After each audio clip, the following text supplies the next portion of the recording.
Breaking ન્યૂઝથી શરૂઆત કરીશું। પ્રધાનમંત્રી મોદી અમદાવાદ એરપોર્ટ પર પહોંચ્યા છે। અમદાવાદ એરપોર્ટથી ગાંધીનગર જવા રવાના થશે પ્રધાનમંત્રી। ગાંધીનગરમાં મેટ્રો ફેઝ 2નું લોકાર્પણ પ્રધાનમંત્રીના હસ્તે તેમનો કોન્વે રહ્યો છે। આપ જુઓ, પ્રધાનમંત્રી નરેન્દ્ર મોદી એરપોર્ટ ખાતે પહોંચી ચૂક્યા છે। એરપોર્ટથી તેઓ સીધા ગાંધીનગર ખાતે રવાના થશે। રંગારંગ કાર્યક્રમનું આયોજન ત્યાં એરપોર્ટ ખાતે કરવામાં આવ્યું છે। સીધા દ્રશ્યો તેમના કારનો કાફલો એરપોર્ટ ખાતે અમદાવાદ એરપોર્ટથી ગાંધીનગર જવા રવાના થયા છે। પ્રધાનમંત્રી નરેન્દ્ર મોદી ગાંધીનગર ખાતે જશે, મેટ્રો ફેઝ 2નું લોકાર્પણ કરશે। સીધા જઈશું, સંવાદદાતા હિતલ અમારી સાથે જોડાઈ ગયા છે। હિતલ, પ્રધાનમંત્રી નરેન્દ્ર મોદી કે જેઓ એરપોર્ટ પર આવી પહોંચ્યા છે, હવે ગાંધીનગર ખાતે રવાના થયા છે, ગાંધીનગરમાં શું હલચલ ચાલી રહી છે? જી ચોક્કસ નિધિ, એવું કહી શકાય કે અત્યારે હું કેમેરામેન રમેશ ટોડિયાને કહીશ જે આ મેટ્રો સ્ટેશન છે એ મેટ્રો સ્ટેશનનું ફેઝ 2માં લોકાર્પણ પ્રધાનમંત્રી દ્વારા કરવામાં આવનાર છે। સ્વાભાવિક છે કે પ્રધાનમંત્રી ગાંધીનગર આવતા હોય અને આ લોકાર્પણનો કાર્યક્રમ છે, મેટ્રો ગાંધીનગરનું સપનું હતું એ પૂર્ણ થવાનું છે, એટલે પ્રધાનમંત્રીનું સ્વાગત કરવા માટે અહીંયા 400થી વધુ કલાકારો હાજર છે। અન્ય સ્થાનિક પબ્લિક પણ છે, એ સ્થાનિક ગાંધીનગરના લોકો છે એ પ્રધાનમંત્રીની એક ઝલક મેળવવા માટે હાજર છે।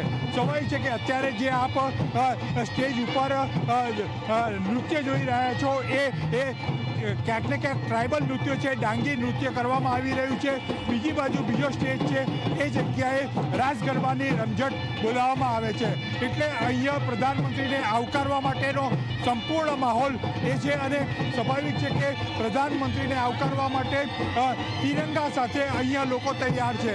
પ્રધાનમંત્રીનું એ ગાંધીનગરમાં મેટ્રો હોય એનું સપનું હતું। સ્વાભાવિક છે ફેઝ 2નું જે કામ છે એ કામ અંતર્ગત જો વાત કરીએ તો ક્યાંક ને ક્યાંક અત્યારે મેટ્રો સચિવાલય સુધી પહોંચી છે, સચિવાલય પછી મહાત્મા મંદિર સુધી મેટ્રો પહોંચશે, એટલે વચ્ચે 5 સ્ટેશન ચાલુ થશે અને ફેઝ 2નું કામ છે એ પૂર્ણ થશે।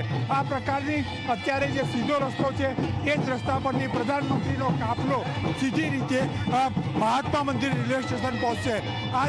આ એક ફેઝ 2નું જે કામ છે એ કામ મહત્વનું એટલા માટે છે કે સીધી રીતે જોવા જઈએ તો રેલવે સ્ટેશન ગાંધીનગરનું છે, તેની સાથે આ ફેઝ 2 છે એની કનેક્ટિવિટી થાય છે। અહીંથી મેટ્રોમાં ઉતરીને સીધી ટ્રેન પકડવી હોય તો પકડી શકાય એ પ્રકારની પણ વ્યવસ્થા હવે ગાંધીનગર નગરજનોને મળે છે, એટલે આ લોકાર્પણ ખૂબ મહત્વનું છે।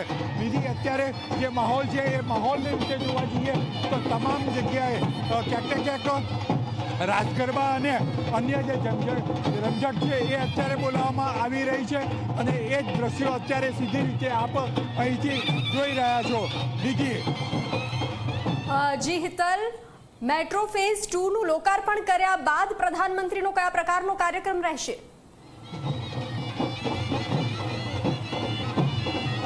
ચોક્કસ એવું કહી શકાય કે અહીંયા જે લોકાર્પણ છે એમાં 10થી 15 મિનિટનો કાર્યક્રમ પ્રધાનમંત્રીનો છે, અને પ્રધાનમંત્રી અહીંથી સીધા જ રાજભવન જશે।